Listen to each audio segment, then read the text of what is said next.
তো এই 5ই আগস্ট পরবর্তী সময়ে অতীতের যে জামাত আমরা দেখেছি আর বর্তমান যে জামাত ইসলামকে দেখছি, আকাশ পাতাল পার্থক্য আছে।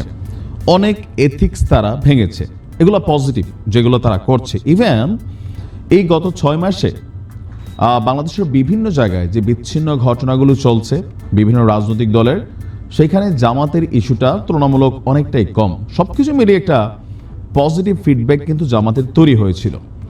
মাঝখানে আপনাদের খেয়াল থাকার কথা, বিএনপির পক্ষ থেকে একটা প্রশ্ন উঠছিল যে 71-এ জামাতের যে ভূমিকা, আর এই ভূমিকা নিয়ে বেশ কয়েকবার কথা হয়েছে। আমাদের জামাতের আমির তিনিও একটা পাল্টা চ্যালেঞ্জ ছড়িয়ে দিয়েছিলেন। তো এই সকল কিছুর মধ্যে আমরা দেখেছিলাম জামাত বলছিল তারাই খাঁটি দেশপ্রেমিক, এমনকি স্বাধীনতা যুদ্ধে জামাতের অবস্থান নিয়ে তারা পজিটিভ কথাই বলেছেন। কিন্তু হুট করে আপনার শিবিরের একটা প্রকাশনা, ছাত্র শিবিরের যে দলীয় মাসিক প্রকাশনা ছাত্র সংবাদ, এখানে একটা প্রতিবেদন প্রকাশ হয়েছে।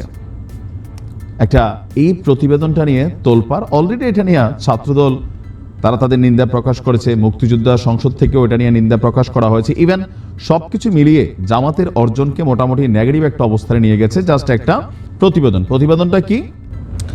ছাত্র সংবাদ ডিসেম্বর সংখ্যায় বীর মুক্তিযোদ্ধাদের প্রতি অবমাননাকর একটা বক্তব্যের ইস্যু উঠে এসেছে। আর এ নিয়ে আমরা যদি দেখি, আপনার ইসলামী ছাত্র শিবিরের দলীয় প্রকাশনা ছাত্র সংবাদ নামক মাসিক পত্রিকায় মহান মুক্তিযুদ্ধের বিজয়ের মাস ডিসেম্বর সংখ্যায় প্রকাশিত জনৈক আহমেদ আফগানি কর্তৃক রচিত যুগে যুগে স্বৈরাচার এবং তাদের করুণ পরিণতি নামক প্রবন্ধে অত্যন্ত আপত্তিকরভাবে বর্ণনা করা হয়েছে অনেক মুসলিম 1971 সালে না বুঝে মুক্তিযুদ্ধে জড়িয়ে পড়েছিল। এটা তাদের ব্যর্থতা এবং অদূরদর্শিতা ছিল। আল্লাহ তাআলা তাদের ক্ষমা করুন। এই পত্রিকাটি ছাত্র শিবির কর্তৃক প্রকাশিত এবং শিবিরের কেন্দ্রীয় সভাপতি কর্তৃক সম্পাদিত একটি প্রকাশনা। তো স্বাধীনতার দীর্ঘ 50 বছর পরে এসেও নিজেদের দলীয় প্রকাশনায় মুক্তিযুদ্ধে এবং বাংলাদেশের যে মুক্তিযুদ্ধ, এটা নিয়ে যে এই নিবন্ধনটা আসছে আপনার ছাত্রদল থেকে যে প্রতিবাদ করা হয়েছে, আমরা দেখছি যে ভুল এবং অদূরদর্শিতা হিসেবে প্রচার করা এবং পাপ কাজ করে মনে করে ক্ষমা প্রার্থনা করা একটি গর্হিত এবং ন্যাক্কারজনক ঘটনা। আপনার ছাত্রদলের যে প্রতিবাদ আমরা সেখানে দেখছি যে বলা হচ্ছে মহান স্বাধীনতা যুদ্ধ বেসিক্যালি কোনো ধর্মযুদ্ধ ছিল না, এটি ছিল অত্যাচারী জালিম দখলদার পাকিস্তানের বিরুদ্ধে একটা যুদ্ধ। তো এখানে তারা লম্বা চূড়া একটা বক্তব্য দিয়েছে, প্রতিবাদ করেছে। আর আমরা যদি দেখি ছাত্র শিবির একদিকে স্বাধীনতা বিজয় দিবসে স্বাধীনতা এনেছি, স্বাধীনতা রাখবো স্লোগান দিয়ে র্যালি করে, অন্যদিকে নিজেদের দলীয় প্রকাশনায় মুক্তিযুদ্ধে যোগ দেওয়াকে ভুল এবং অদূরদর্শিতা হিসাবে প্রচার করে।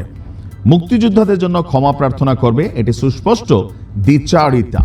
এই দ্বিচারিতার ফলে প্রকাশিত হয় বা প্রমাণিত হয় যে তারা মুক্তিযুদ্ধের পক্ষে অবস্থান গ্রহণ করার কৌশল করলেও ভেতরে ছাত্র শিবিরের পূর্বসূরি ছাত্র সংঘের মতন মুক্তিযুদ্ধের বিপক্ষে ইসলামী ছাত্র শিবির মনোভাব ধারণ করে। লেখকের ব্যক্তিগত অভিমত বলে ছাত্র শিবির তাদের দলীয় প্রকাশনার মাধ্যমে স্বাধীনতা বিরোধী ন্যারেটিভ এটা তারা প্রচার করছে। ছাত্র শিবির যদি এই ন্যাক্কারজনক মুক্তিযুদ্ধ বিরোধী বয়ানকে নিজেদের দলীয় প্রকাশনা থেকে প্রত্যাহারপূর্বক জাতির কাছে ক্ষমা প্রার্থনা না করে, তাহলে স্বাধীন বাংলাদেশ রাষ্ট্রের প্রতি ছাত্র শিবিরের আনুগত্য নিয়ে প্রশ্ন উঠবে। স্বাধীন বাংলাদেশে রাজনৈতিক কর্মকাণ্ড পরিচালনা করার নৈতিক অধিকার হারিয়ে ফেলবে বলেও আপনার ছাত্রদলের পক্ষ থেকে এটার প্রতিবাদ করা হয়েছে। আর আমরা যদি দেখি এখানে ছাত্রদলের কেন্দ্রীয় সংসদের সভাপতি রাকিবুল ইসলাম, তারপর হচ্ছে সাধারণ সম্পাদক নাসির উদ্দিন নাসির, তারা ছাত্রদলের দপ্তর সম্পাদক জাহাঙ্গীর আলম স্বাক্ষরিত এক সংবাদ বিজ্ঞপ্তিতে এই তথ্য জানিয়েছে। আমরাও এটার তীব্র নিন্দা করছি। জামাত ইসলামকে 71-এর ভূমিকা নিয়ে সুস্পষ্ট বক্তব্য দিতে হবে।